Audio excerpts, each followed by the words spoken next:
I am Krishnavamsi. You all know about me. You already know about me, who I am, what I am. If you don't know, just watch my previous videos. Okay? ఈరోజు CSAT నేను చేసిన mistakes చెప్తాను. సీసాట్లో ఏమేమి mistakes చేశానో just 3 lessons చెప్తాను. ఈ CSAT నుంచి నేను చేసిన కొన్ని రకాల మిస్టేక్స్. ఓకే, లాస్ట్ వరకు వెయిట్ చేయండి. 3 మిస్టేక్స్ చెప్తాను. అంటిల్ దెన్ నా పేపర్ని నేను ఎలా సాల్వ్ చేశాను అనేది చూపిస్తాను.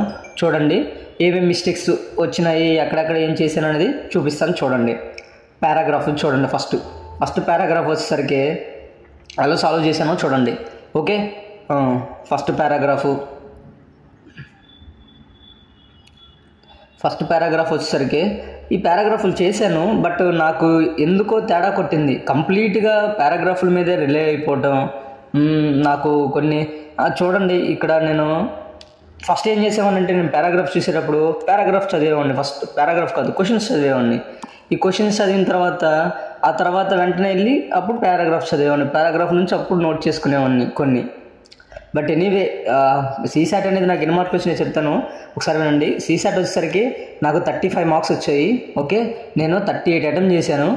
ఇవి టోటల్ మార్క్స్ 38 మార్క్స్ వచ్చాయి. నేను 38 అటెంప్ట్ చేసినట్టున్నాను. 38 సంథింగ్ ఎంతో. దీంట్లో నా ఈ 21 కరెక్ట్ అయినట్టున్నాయి. 21 only correct. 21 19 18 సంథింగ్ ఎన్నో ఇన్కరెక్ట్. సో టోటల్గా 0.8 మైనస్ తీస్తే నాకు 35 పాయింట్ సంథింగ్ ఎంతో వస్తుంది. ఓకేనా, అది నాకు వచ్చిన మార్క్స్ ఏంటంటే 35. పారాగ్రాఫ్లు చూడండి, ఇలా చూడండి. నేను ఏం చేశానంటే దీన్ని ఎలా డివైడ్ చేసుకున్నానంటే కూడా చెప్తానండి. నేనేం చేశానంటే మనకి పారాగ్రాఫ్లు కను ఈ కాంటూర్ రీజనింగ్ క్వశ్చన్స్కి ఎలా డివైడ్ చేసుకున్నానంటే నేను సింపుల్, ఏం లేదు. నేను చేసింది ఏంటంటే ఒకటే, ఏంటంటే పారాగ్రాఫ్లకి అంటే ప్యాసేజీలకి 1 అవర్, ప్యాసేజెస్కి 1 అవర్. ఓకే, కాంటూర్ రీజనింగ్కి 1 అవర్. ఓకే, ఇలా డివైడ్ చేసుకున్నాను. బట్ ఇది టెక్నిక్ అనేది వర్క్ అవ్వలేదు నాకు. బట్ ఇదే బెస్ట్ టెక్నిక్, బట్ నాకు వర్క్ అవ్వలేదు. ఎందుకంటే నాకు దీంట్లో రీజనింగ్ అనేది చాలా రీజనింగ్ కాదు, క్వాంట్లో చాలా ఇబ్బంది పడ్డాను. రీజనింగ్ కూడా ఆఫ్కోర్స్. ఈ క్వశ్చన్ చూడండి, 15th క్వశ్చన్. ఇప్పుడు చేయగలుగుతున్నాను కానీ అప్పుడు చేయలేకపోయాను. 2 power 3 3 3 3 3 power 2 2 2. ఓకే, ఇది something which is divisible by some numbers ఇచ్చాడు. ఇక్కడ ఏది డివిజిబుల్ అవుతుంది అనేది ఇచ్చాడు. ఇప్పుడు డివిజిబిలిటీ రూల్స్ చూస్తుంటే ఇప్పుడు అర్థమవుతుంది. అది అప్పుడు అంత కాన్సన్ట్రేట్ చేయలేదు వాటి మీద. పారాగ్రాఫ్లు చేసుకుంటూ వెళ్ళిపోయాను కానీ ఎక్కడో తేడా కొట్టేసింది. చాలా అంటే చాలా చేశాను. ఈ క్వశ్చన్స్ చూడండి. ఇప్పుడు ఇది ఈ number is మిస్టేక్లీ divided by something ఏదో ఇచ్చాడు. నేనేం చేశాను చూడండి, సోదంతా చేశాను, ఆన్సర్ అయితే రాలేదు. టైం అంతా అలాగే వేస్ట్ అయింది. ఇది కూడా అంతే, ఇది కూడా కరెక్ట్ అనుకున్నాను, కరెక్ట్ అవ్వలేదు. ఇది కూడా తప్పు అయిపోయింది. చాలా బేసిక్ కూడా ట్రై చేశాను, బట్ ఎందుకు అయిపోయినాయో మరి నాకు అర్థంగా. ఆ టైంలో నాకు ఆన్సర్ కరెక్ట్గానే వచ్చింది అనుకున్నా, కానీ అవి దబ్బేస్తాయని నాకు కూడా తెలియలేదు. తర్వాత 32 క్వశ్చన్, ఇది కూడా పారాగ్రాఫ్లు అంతే. దాదాపు నా పారాగ్రాఫ్లు ఎన్ని కరెక్ట్ అయినంటే నేను 27 పెట్టాను. దాంట్లో నాకు తెలిసి 8 కరెక్ట్ అయినట్టున్నాయి, 8 9. అంటే ఎఫిషియన్సీ అనేది చాలా తక్కువ ఉంది. యాక్యురసీ అనేది చాలా తక్కువ ఉంది. దీన్ని చూసిన తర్వాత నాకు అర్థమైంది. ఇది కూడా అంతే చూడండి. క్యాలెండర్ క్వశ్చన్ ఎంత ఈజీ క్వశ్చన్ అంటే అందరికి ఈజీ క్వశ్చన్. నేను కూడా చాలా ట్రై చేశాను ఈజీగా ఉంటుంది అని. ఇది కూడా తప్పు అయిపోయింది, అసలు నాకేం అర్థం కాలేదు. ఇది కూడా అంతే. క్లాక్ క్వశ్చన్, ఇది ఎంత కష్టపడ్డాను అవలా. అదొకటి. తర్వాత ఇది కూడా సేమ్, ఇది కూడా క్లాక్ క్వశ్చనే, సేమ్ క్లాక్ క్వశ్చన్. ఎందుకు అవ్వలేదు అసలు నాకు అర్థం కాలేదు. ఎంత ట్రై చేసినా, ఎన్ని విధాలుగా పట్టినా కానీ, ఎన్ని విధాలుగా ట్రై చేసినా కానీ అవ్వలేదు. ఎందుకంటే నాకు ఆన్సర్ అయితే నాకు వస్తుంది ఏదో ఒకటని, బట్ ఆన్సర్ పెడుతుంటే అక్కడ 3 అయిపోతుంది లేదా 2 అయిపోతుంది, ఆప్షన్స్ మారిపోతున్నాయి. నాకు చాలా హర్టింగ్ అనిపించింది. ఏం చేయాలో కూడా అర్థం కాలేదు నాకు. పేపరు నా 4:30 ఎగ్జామ్ అయిపోయిన తర్వాత చూసుకుంటే ఇంకేం మాట్లాడాలో కూడా అర్థం కాలేదు నాకు. సో చూడండి, నేను చెప్తాను, ఒక 3 లెసన్స్ చెప్తాను ఆ సీసాట్లో. మీరు చేయకూడని ఏంటో కూడా చెప్తాను, అందుకోసం చెప్తున్నాను వీడియో. ఓకే, జస్ట్ నేను ట్రై చేశాను. చూడండి ఈ క్వశ్చన్ చూడండి, 55 క్వశ్చన్. పాజిటివ్ ఇంటిజర్స్ సంథింగ్ ఏదో ఇచ్చాడు.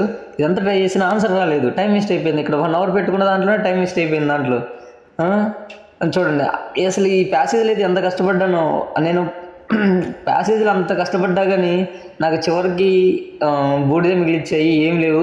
సో నేను ఇంక అయిపోయింది, చూపిస్తుంది చాలు. నేను చూపిస్తాను చూడండి, నేను చెప్పిన 3 లెసన్స్. ఓకే, ఫస్ట్ మీకు డిస్క్లైమర్ కూడా వేసి మళ్ళీ నన్ను క్వశ్చన్స్ వేస్తుంటారు మీరు, అది ఇదని. ఇవి చూడండి ఎలా చేశాను, ఎన్ని విధాలుగా చేసినా ఒక్కడ కూడా కరెక్ట్ అవ్వలేదు కాంట్ రీజనింగ్లో. అది షాక్ కొంచెం నాకు.